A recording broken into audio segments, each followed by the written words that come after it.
And just like that, it looks like Jim Miller's got another opponent change in just the last couple of weeks. If you guys do recall, he was meant to fight Ludovic Klein on this card, and then Jared Gordon stepped in, and now Jesse Butler has stepped in for Jared Gordon. I don't know what the situation is with Jared Gordon, but I would assume he probably just failed a couple of pre-fight tests because he was KO'd like 3 or 4 weeks ago.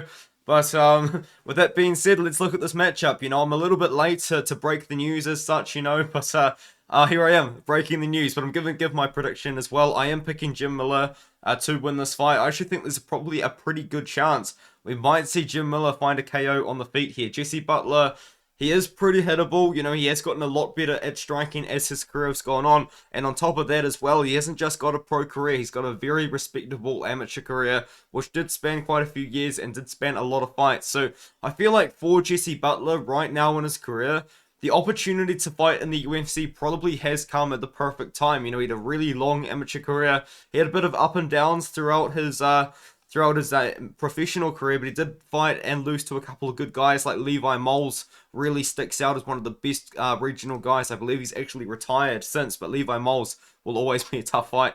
You can't blame him on that one. If you do look at his career, he's got one KO over this Museo Fulton guy. He landed a nice left hook to win that, but I believe that is the only KO of his career. He's not really a striker. I wouldn't say his striking skill set is that great, and what he wants to do is he wants the fight to come to the ground. Now, to get to the fight to the ground, he's got a lot of different ways of getting the fight to the ground, and one of them actually is he'll just let his opponents take him down.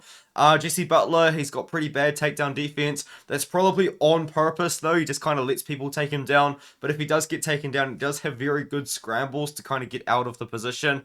I would say Jesse Butler is almost like a pure BJJ grappler. I've seen him train with Crone Gracie, I believe, on the Instagrams. He's trained with Aaron Phillips as well, who's a good grappler. He's kind of trained with a lot of people. Ralphion Stoltz, who's a great wrestler.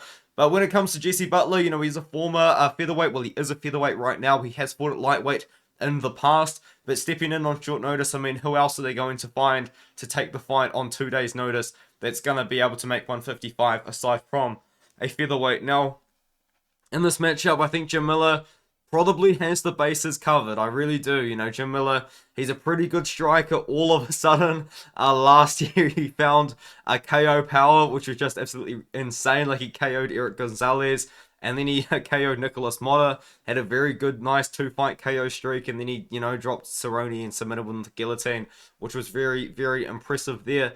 Great fight, and I think he should probably be able to beat Jesse Butler. I think Jim Miller should beat Jesse Butler.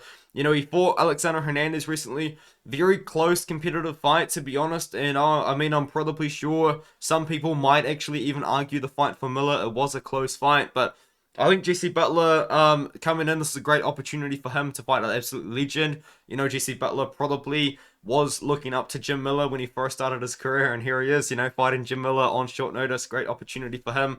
Potentially a decent stylistic matchup as well, because Jim Miller has been taken down and controlled in the past. Jesse Butler probably could do that if he really wants to, but I think Jim Miller on the feet, man. I think Jim Miller is probably going to want to strike with Butler here. I would be surprised if Miller initiated a lot of grappling. So I kind of like the idea of Jim Miller finding a knockout at one point in the fight, I believe it was a long time ago now. In his first ever loss, he did get knocked out, but he is pretty hittable. I believe it was one of these more recent fights. I think it was the Dimitri Ivy fight where he got hurt, but I'm not 100% sure, but he did get dropped in one of these more recent fights that he had. You can watch them on UFC Fight Pass. Fury FC is on Fight Pass. It's pretty easy to find, but yeah, Jesse Butler, very good grappler. That's kind of all he's got, though. I think Jim Miller should be able to light him up on the feet to a decision, or maybe even find a legendary Jim Miller KO, which he's managed to get recently, which is kind of crazy. No predictions yet.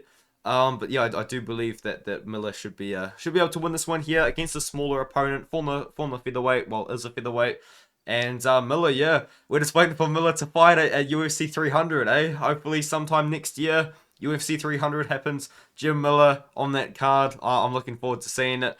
And let me know what you guys think of the matchup in the comments below. Do you have Jesse Butler? Do you have Jim Miller? What do you think of the fight in general? I mean, the whole card now, low-key, is full of a lot of fighters making their debut on short notice. We've got, if I can find him, Moin Gafarov. short notice debut. Muhammad Naimov, short notice debut. Jesse Butler, short notice debut. Like, we've got 3 short notice debuting fighters on this card, and it should be quite exciting. Ketlin Souza, short notice debut. We've got four fighters making short notice debuts on the card. Should be a good one. Let me know what you think in the comments below, and I will see you guys in the next video.